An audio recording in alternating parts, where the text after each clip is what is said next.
All right, so it's Friday. I got one guy stepped out not feeling well, and the rest of the crew is not about. Not a lot's changed up here. We had a massive cold spell here. Just kind of doing a walk through. So this we had some issues, and this quarter actually stood up too tall on both sides. So we fixed both of those. So we're gapped. We're good. We're leaving it together because of room. This here, we're going to section this down. We're going to trim this down and profile it better. But we're going to get it sectioned onto this hood eventually.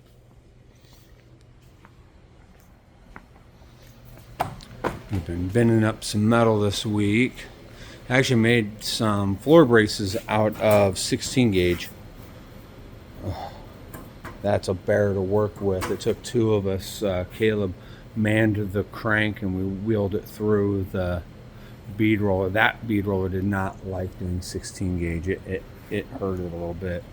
This is the outline of a floor pan section. I'll show you that here in a second. We spent a lot of time on this old girl, and if you'll look, you can see we got everything pretty well fitted up. Now, fitted up is a loose term. We got all the lines correct, but we've got some really weird gap issues and things to deal with.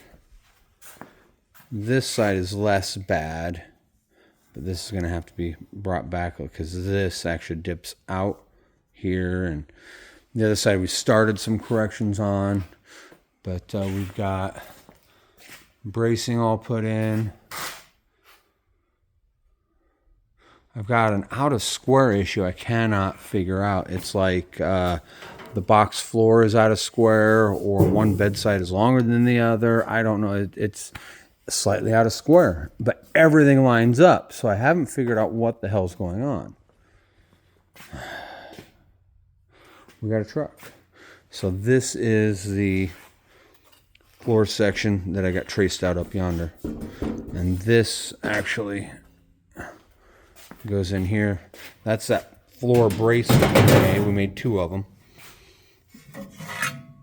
And I couldn't use the 1-inch tube because it doesn't fit here.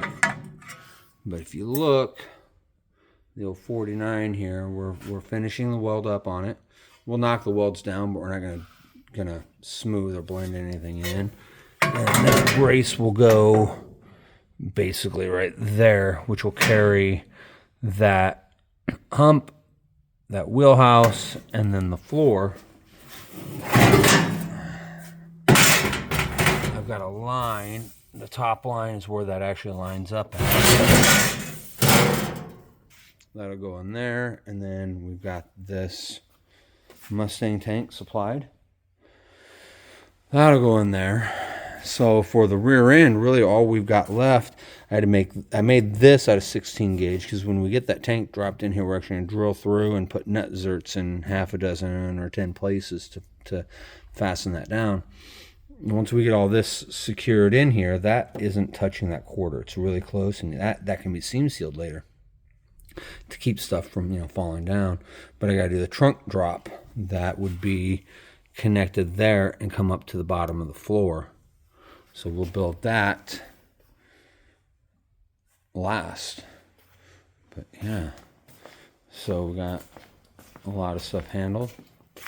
Put a lot of attention in on this, and then this is going to be like a shelf. You can see that piece there is vaguely in place. I've got to cut this brace out and do something different bracing wise because it's got to come up a lot for the rear end because this thing drops low. It is absolutely a chassis scraper once it's completely lowered, and that'll be the tray that fits on there. We're just getting these parts. It'll be 6 or 8 pieces to button that up.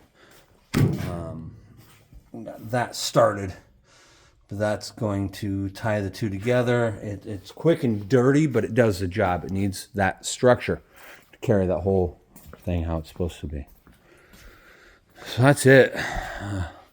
We'll be yanking an engine out of that and transmission and putting engine and transmission in it. We're converting that to a 351 Cleveland with an automatic. That's it for today, guys.